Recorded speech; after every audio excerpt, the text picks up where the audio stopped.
You ready? Spiritus Day. Let's go!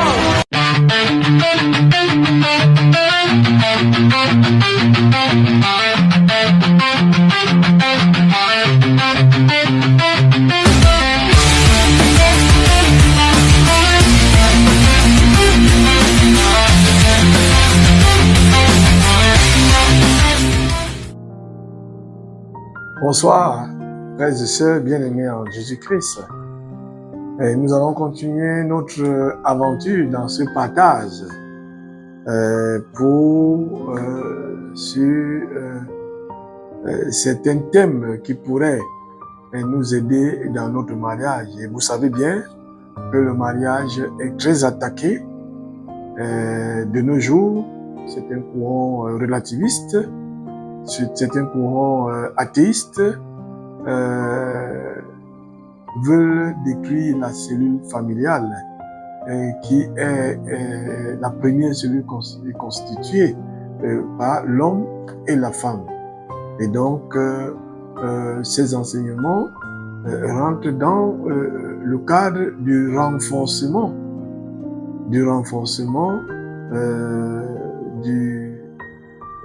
du potentiel, dans le renforcement des compétences, du savoir-faire, du savoir-être, pour qu'un mariage soit solide. Pour ce jour, donc, nous allons partager sur la fidélité. Et je vais pouvoir dire la fidélité dans son ensemble, mais il s'agira de plusieurs fidélités. Alors, qu'est-ce que c'est que la fidélité? Et comme je vous ai dit ce cours, il ne s'agit pas d'utiliser des explications magistrales, bien qu'on s'en appuie, mais nous voulons être terre à terre de manière que le commun des mortels s'y retrouve. Il ne s'agit pas d'une démonstration intellectuelle ou d'une démonstration magistrale, mais il s'agit d'utiliser justement des expressions et des termes qui peuvent contribuer justement à la solidité, n'est-ce pas, pour que notre mariage soit construit sur du roc et non sur du sable mouvant. C'est pour cette raison que voilà, on peut élever la discussion, on peut élever l'échange. Si vous nous appelez, n'est-ce pas, en off, on peut apporter d'autres conseils subsidiaires en fonction des niveaux des uns et des autres.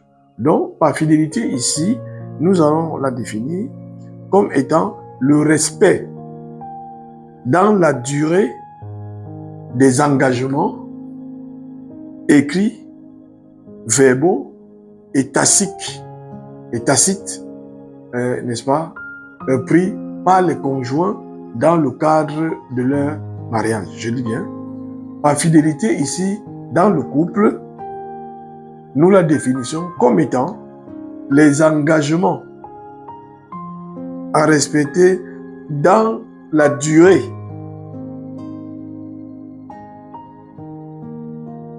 par écrit, verbalement ou tacitement.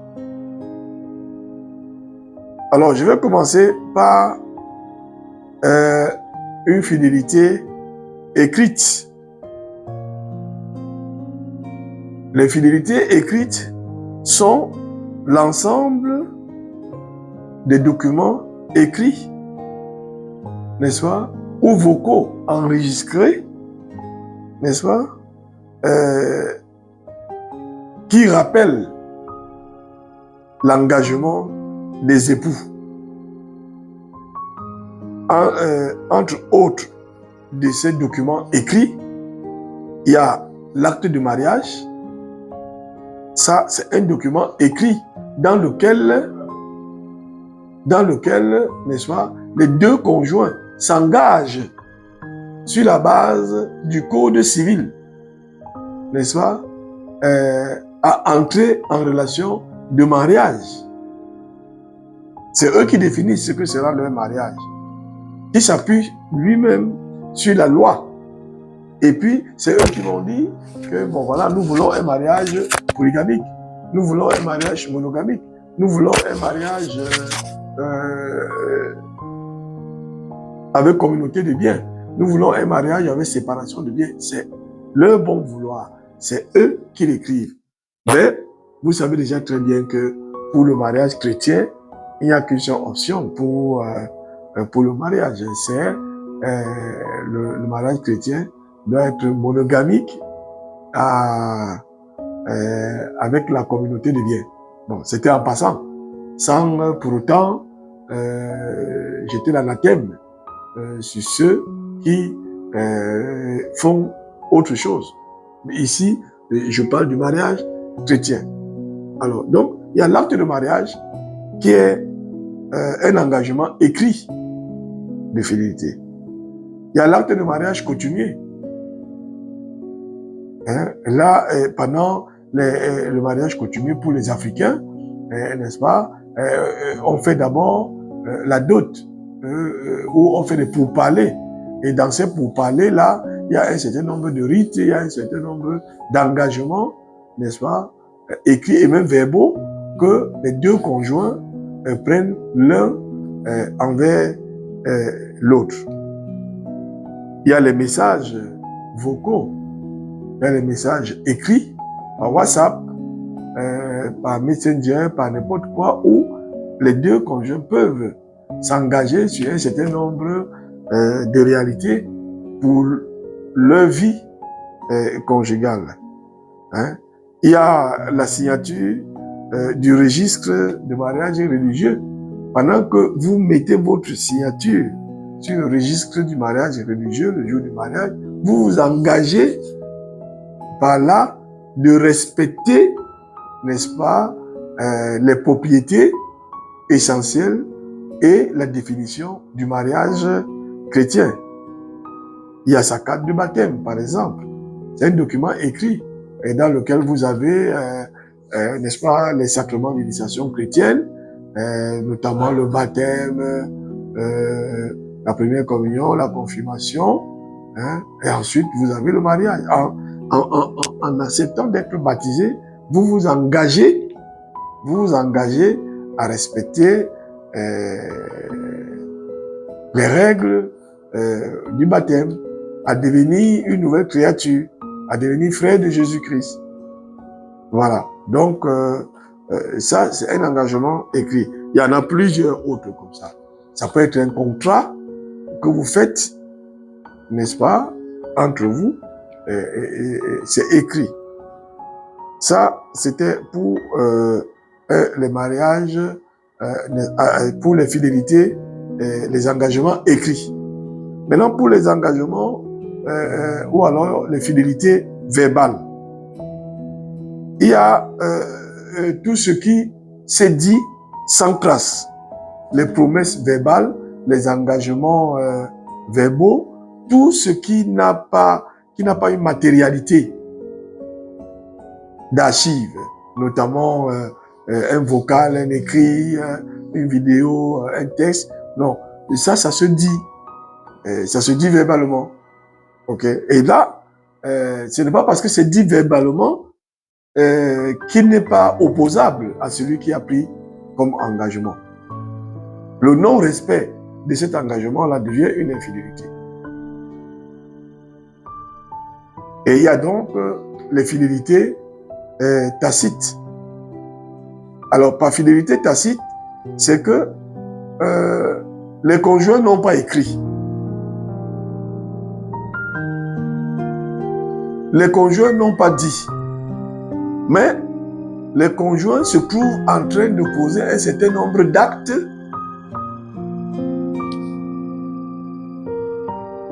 qui s'acceptent comme étant une fidélité. Ou alors, un des conjoints se permet, sans l'autorisation de l'autre ou sans l'accord de l'autre, à poser des actes, n'est-ce pas, et que l'autre reçoit, puisque c'est répétitif, cela aussi devient une fidélité tacite. Ce n'est pas écrit quelque part. Ça n'a pas été dit, mais on constate seulement qu'on le fait comme ça. Une fois, 2 fois, 3 fois, 4 fois, sur 1 mois, sur 1 an, sur 2 ans. Ça devient un engagement qu'il faille que chacun respecte. Alors, je prends un exemple pour cette fidélité tacite, n'est-ce pas? Si vous avez l'habitude de souhaiter joyeux anniversaire à votre mari, la veille de son anniversaire ou le jour de son anniversaire, si vous avez l'habitude de souhaiter joyeux anniversaire à votre épouse, n'est-ce pas? Ce n'est pas votre épouse qui vous a dit de lui souhaiter bon anniversaire. Ça peut être elle, ou aussi ça peut être vous-même. Vous décidez de le faire. La première année du mariage, elle ne vous a pas demandé. La deuxième année, vous l'avez fait. La troisième année, elle est en droit d'intégrer cela comme une fidélité. Ok? Il en est de même d'un appel téléphonique. Vous êtes un couple de 2 conjoints qui travaillent. Et l'homme, c'est l'homme qui dispose du véhicule. Du moins, je veux dire, il y a un seul véhicule dans le couple et c'est l'homme qui conduit. Et l'homme a fidélisé sa femme chaque jour à venir la chercher à son lieu de service pour qu'ils rentrent tous les 2. Donc, la femme s'est habituée, ça peut être une entente des 2, mais ça peut aussi être tout simplement que l'homme a pris cette initiative de le faire. L'homme ne peut donc pas, un jour, ne pas le faire sous le prétexte que, bon, il est énervé ou il est fâché. Non, il doit le faire. La femme a intégré déjà que l'homme doit venir la prendre. Il en est de même des appels téléphoniques. Il en est de même des appels téléphoniques. Une femme a décidé d'appeler son mari tous les jours à 12 heures à la pause. Et à 12 heures à la pause, l'homme attend l'appel et l'appel ne vient pas. Et la femme ne pense pas s'excuser par rapport à ce manquement-là, mais ça devient un manquement, c'est une infidélité. C'est une infidélité absolue.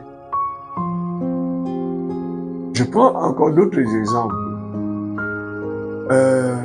Un homme prend l'habitude d'appeler sa femme chouchou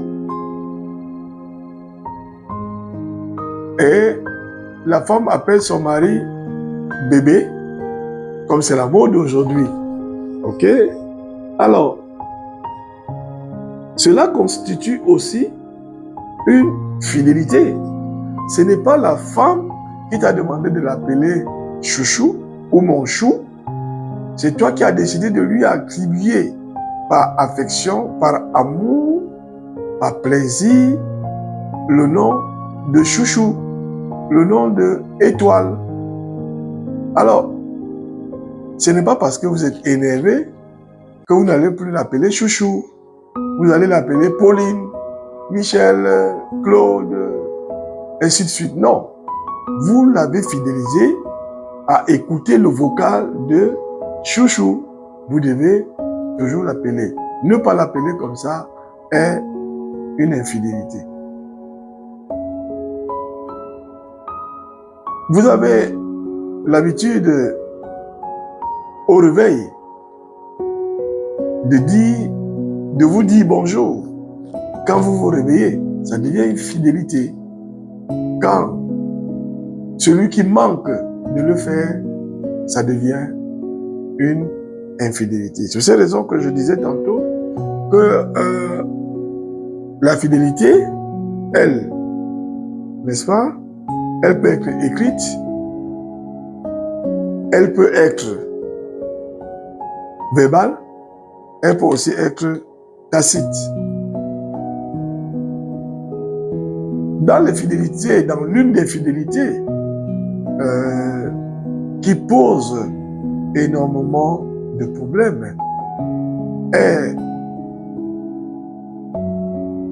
la fidélité conjugale. Vous en doutez. Ok? Il y a la fidélité conjugale. Et dans la fidélité conjugale, je vais parler par là la fidélité qui consiste à garder que sa femme ou que son mari. Ça, c'est une fidélité écrite qui est consentie par le code civil. Hein, les conjoints se doivent fidélité, c'est ce que dit le code civil. Le mariage chrétien le rappelle aussi. Les conjoints doivent être fidèles. Et puis, voilà, ne pas commettre l'adultère. Ok? Alors, que ce soit cette fidélité-là ou d'autres fidélités, toutes celles-là, le manquement de ces fidélités peut causer un désastre énorme dans la famille. C'est pour cette raison que les conjoints doivent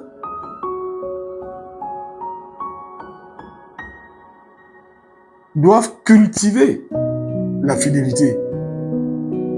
Et la culture de la fidélité passe par des exercices spirituels, notamment la prière dans le couple, aller à la messe ensemble, marcher ensemble, manger ensemble, voilà, visiter les beaux-parents d'un côté ou de l'autre ensemble, avoir le devoir de s'asseoir, de parler, d'avoir des points d'arrêt où les conjoints parlent. Tous ces exercices-là concourent, et j'y réponds bien, le dialogue, la transparence financière. La transparence financière.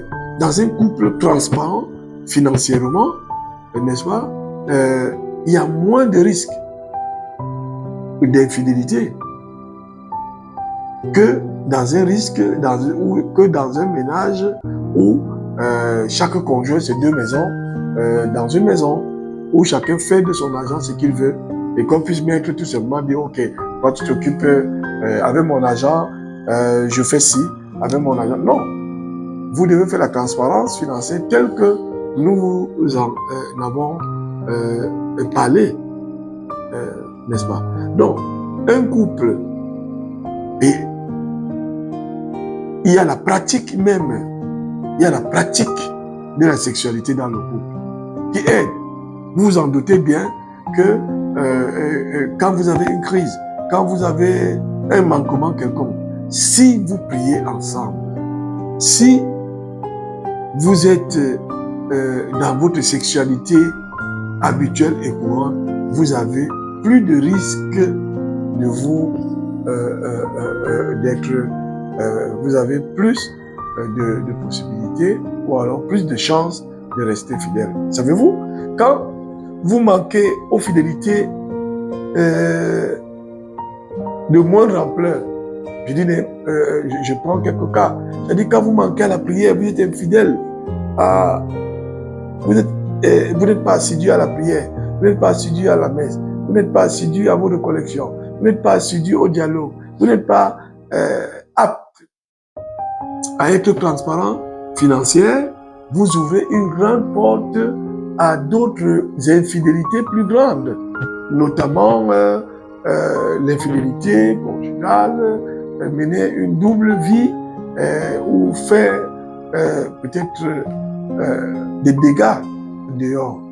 Alors, maintenant, je vais finir par là. Si un des conjoints est donc, la norme, c'est que les conjoints doivent être fidèles. C'est ça, la norme. Maintenant, vous allez me demander, et si un conjoint n'est pas fidèle, est-ce que on casse tout? Est-ce que le mariage s'arrête? Non. Non. Non. Si un conjoint a manqué sa fidélité, l'autre conjoint doit prier pour lui. Si c'est récurrent, l'autre conjoint doit lui faire un rappel pour lui dire, chérie, mon chéri, ma chérie, écoute, tu es en train de t'écarter.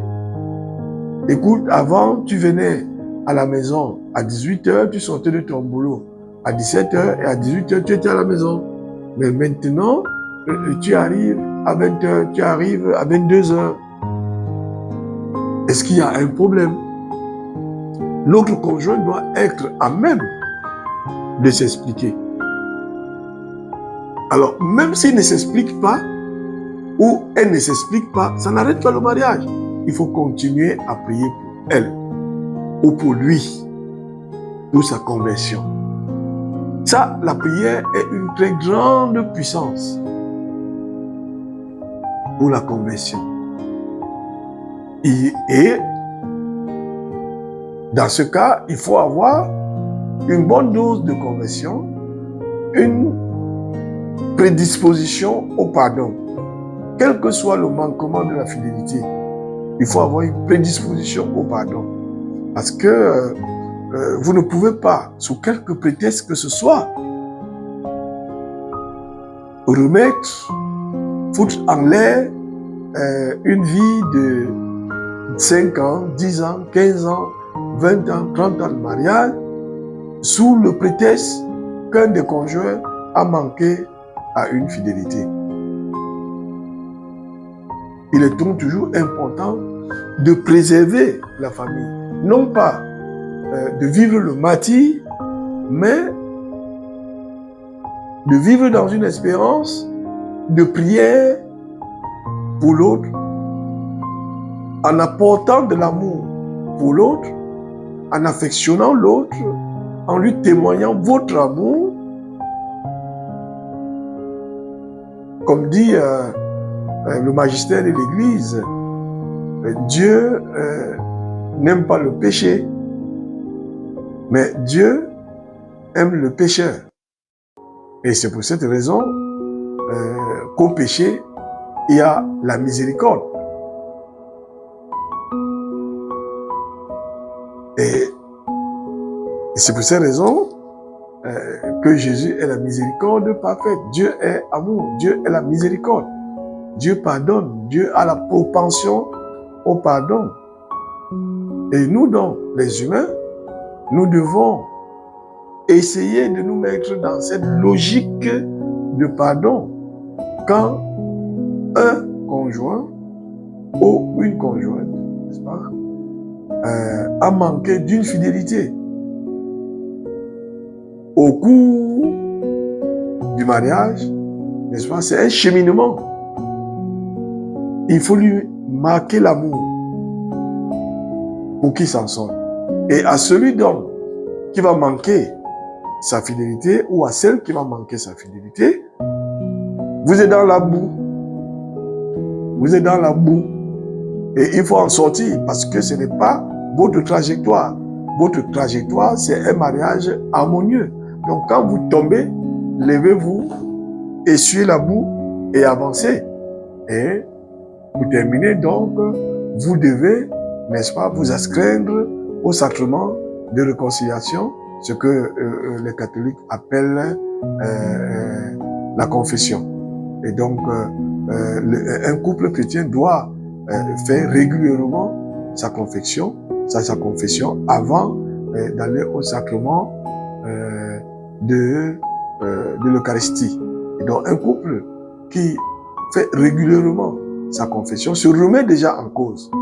C'est-à-dire chaque conjoint qui va régulièrement à sa confession sait qu'il est fragile et quand il tombe sur les éléments de sa fragilité, il doit aller se confesser. Dire son fort intérieur à un prêtre et recevoir l'absolution et repartir à nouveau. Repartir à nouveau. Voilà ce que je pouvais partager avec vous sur la fidélité dans le couple. Vous avez nos contacts qui s'affichent au bas de l'écran. Vous pouvez nous contacter quand vous voulez pour des cas, pour des situations que nous n'aurions pas parlé ici ou alors nous aurions parlé très peu. Nous nous sommes donnés pour objectif de vous entretenir entre 20 et 30 minutes au maximum.